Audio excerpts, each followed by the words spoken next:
बच्चों, कैसे हो आप? आइए आज हम फिर से एक प्रेरक कहानी सुनते हैं। आपने महाराजा विक्रमादित्य का नाम तो सुना ही होगा। सिंहासन बत्तीसी एक लोक कथा संग्रह है। महाराजा विक्रमादित्य इस लोक कथा के पात्र रहे हैं। ऐसा कहा जाता है कि राजा विक्रमादित्य के सिंहासन पर 32 पुतलियां लगी हुई थीं, जो राजा भोज को सिंहासन बत्तीसी की कहानी सुनाती हैं। और हर पुतली महाराजा विक्रमादित्य के गुणों, पराक्रमशीलता, दानवीरता और फैसले लेने के कौशल का वर्णन करती है।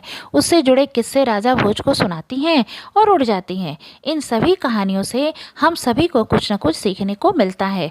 आइए इसी श्रृंखला में आगे बढ़ते हुए आज पुनः महाराजा विक्रमादित्य की एक कहानी सुनते हैं। जब 30 बार असफल रहने के बाद एक बार फिर राजा भोज सिंहासन पर बैठने की कोशिश करते हैं, तो 31वीं पुतली कौशल्या वहां प्रकट होती है। वह राजा भोज से कहती है, इस सिंहासन पर तुम तभी बैठ सकते हो जब राजा विक्रमादित्य जैसे गुण तुम में हो। इसके साथ ही 31वीं पुतली राजा भोज को राजा विक्रमादित्य की एक कहानी सुनाती है, जो इस प्रकार है। समय के साथ साथ राजा विक्रमादित्य बूढ़े हो चले थे और उन्होंने अपनी शक्तियों से यह भी पता कर लिया था कि उनका अंत अब करीब है।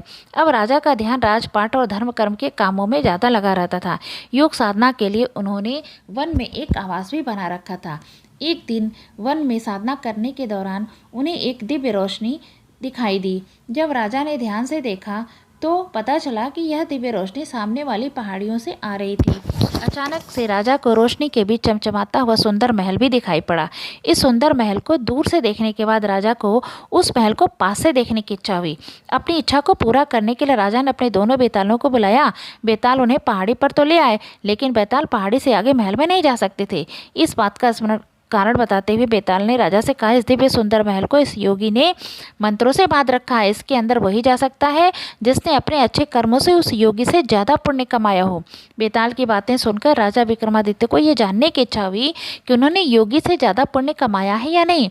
राजा विक्रमादित्य सीधे महल के दरवाजे की ओर बढ़ते हैं। जैसे ही राजा के कदम प्रवेश द्वार पर पड़े, वहाँ एक आग का गोला आकर उनके पास रुक गया। इसके बाद महल के अंदर से आज्ञा भरी आवाज़ सुनाई पड़ी और वो आग का गोला राजा के पास से पीछे हट गया। जब राजा विक्रम महल के अंदर प्रवेश किए तो उस आवाज ने राजा से उनका परिचय मांगते हुए कहा, सब कुछ सच बताओ वरना आने वाले को श्राप देकर भस्म कर दिया जाएगा। उस योगी ने राजा से उनका परिचय मांगा। राजा ने कहा, मैं विक्रमादित्य हूँ। नाम सुनते ही योगी ने कहा, मैं भाग्यशाली हूँ जो आपके दर्शन हुए। योगी ने राजा का आदर सत्कार किया और उनसे कुछ मांगने को कहा। राजा ने योगी की बात का मान रखते हुए उनसे वो अद्भुत महल मांग लिया।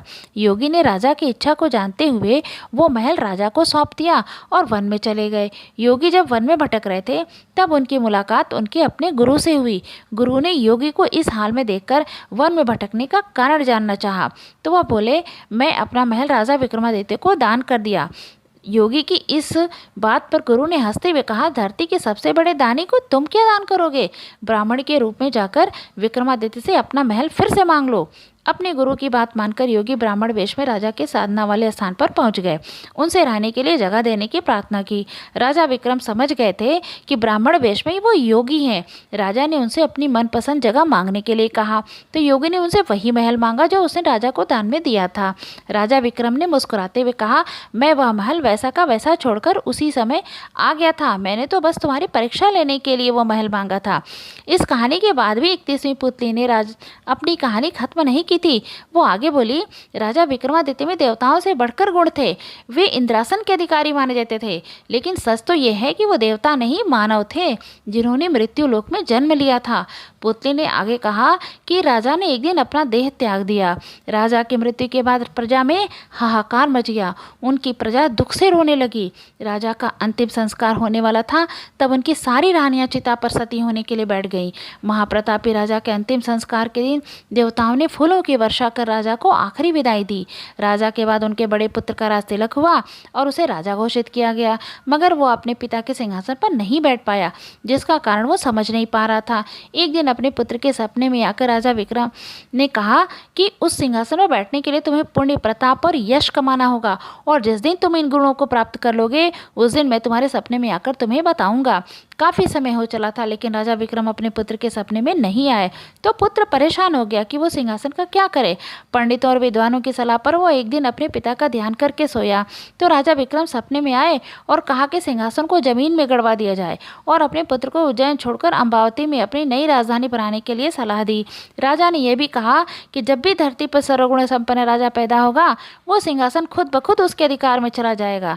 पुत्र ने अपने पिता के स्वप्न वाले आदेश को मानकर सिंहासन को छोड़ करके अमरावती राजधानी में शासन करने लगा। इस कहानी से हमें देखिए क्या सीख मिलती है, और ये पुतली कहानी सुना करके उड़ जाती है। इस कहानी से सीख मिलती है कि इंसान को हमेशा अच्छे कर्म करने चाहिए, पूरी दुनिया ताकि उसके अच्छे कर्मों को याद करे।